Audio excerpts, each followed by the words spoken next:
Hard times create strong men. Strong men create good times. Good times create weak men. Weak men create hard times. And as a result, comes full circle, those hard times, once again, create strong men. Hard times create strong men and women. The reawakening of God's people.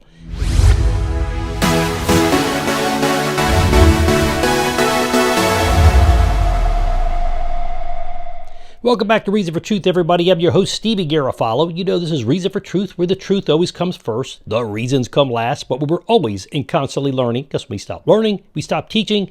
We stop teaching well, at least, and we don't like to not teach well. So that's we make sure that we study and we're always in learning, right? More you know, more you don't know, so you got to keep learning. Hard times create strong men. Strong men create good times. Good times create weak men. Weak men create hard times. And as a result, comes full circle, those hard times, once again, create strong men. Michael Hopf, it's H-O-P-F, famous quote, you might have heard that. In our comfort and affluence, much of the United States and the Christian body in the West has fallen asleep. The good news is that what's happening in the world today, as scary and dismantling as it is, started nothing short of a reawakening of God's people that have come to him, that in our broken culture, in our sick society. It's woken everybody up. Now we're all like, what would happen? It's like waking from a bad dream. I want to make clear that the damage has been done. We got to accept that, so that tough times, we're going to have to endure through a lot of that before we get better. So for millions of Christians, and non-Christians for that matter, it's like waking up from a warm, comfortable dream only to find yourself literally riding your bike down some old, dingy, unrecognized alleyway in the city that you never intended to be out in the first place. You get that picture?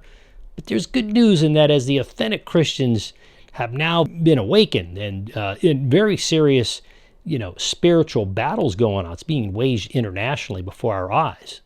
I want to talk to you about that today. But listen, if we didn't awaken, if we weren't frightened, we wouldn't be pushed to take some action. Okay, we were warned many, many times, certainly in the United States, through financial collapses, wars, 9/11, the list goes on. But we listen, we come to Jesus, go to church for a few weeks, and then we kind of fade off and get back to the good old days of enjoying life and forgetting God. He's there till I need him next. Ex deo mechanica, as Dr. Geis used to say, God out of the machine. But listen, we have a lot to be encouraged by internationally. Viktor Orban over in Hungary doing some great things there. A country of Georgia, that they're getting back to their faith. Slovenia, we should be inspired by Giorgia Meloni and by Viktor Orban and many others, and others who are biblically led leaders to stand on biblical principles, really against the world in whole. But again, not in anger against others, but remember to share the truth of God in love with such people in an effort to reach them for Christ is what we're called to do. Listen, the movement is different from the individual person. So what's happening is that millions, if not billions of people have finally awoken to this world turned upside down. It's where right is called wrong and wrong is called right. Isaiah 5:20-21 says this, and I'll quote that now, but listen, Isaiah said it, so nothing's new. It's not like where we're at today is some new place in world history. But Isaiah 5:20-21 says, "Woe to those who call evil good and good evil, who put darkness for light and light for darkness, who put bitter for sweet and sweet for bitter. Woe to those who are wise in their own eyes and shrewd in their own sight." It's interesting because I think a lot of we say, this scripture's for those people, but it's also for us. If we're not standing for the right thing, we end up turning bitter sweet, right? And we're taking sweet and making it bitter. We're the ones who are the violators, even as believers in Christ. I would assert that it's the materially comfortable church and the Christian body who has had the privilege of religious freedom for so long, who have allowed this moral deterioration of our nation, and I would say the West in general. Deterioration started with God and families, moved down to the churches to just fester and become mainstream in order to keep the peace, the status quo. Listen, evil is really not all that good. It's really not all that effective. Evil doesn't rise above us as Christians.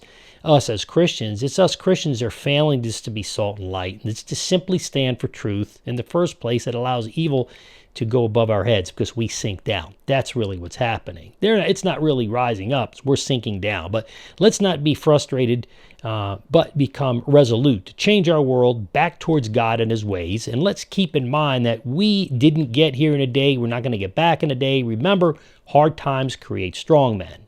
Strong men create good times. Good times create weak men, and weak men create hard times. And as a result, what happens? Hard times create strong men again. It's a cycle. We are now just entering, I believe, the hard times. We're going to have hard times for a while. And then out of that will come a generation probably very much like my grandparents' generation. They were very uncompromising in the truth of God. They were very strong in their faith. The psalmist in 119 tells us that the road back to God always is one of obedience. And the road is a journey that will change us in the process of making the world a better place for our children's generation. That means the hard times, we have to work through them. And as a result, it's going to change us. Our children are going to look at us, fight that fight for them, and help them to then take that fight. But in their generation, perhaps things will be much better. But they'll appreciate that for their generation.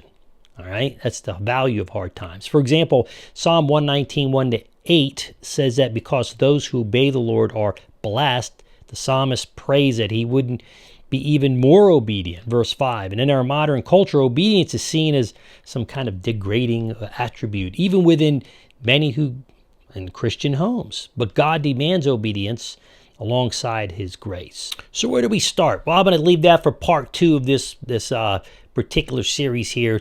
I want you to think about that. Listen, hard times produce good people, but without the hard times, good men don't come out to create good societies. And that's the bottom line. And we're going to pick up from there and then part 2, and that's going to be the focus. So God's blessings to you. Make sure you do a couple things. Make sure, boom, Gonzalo Sinistro, hit that Italian right hook. Make sure you subscribe. Hit that alert bell. Then join my community at steviegarofalo.com.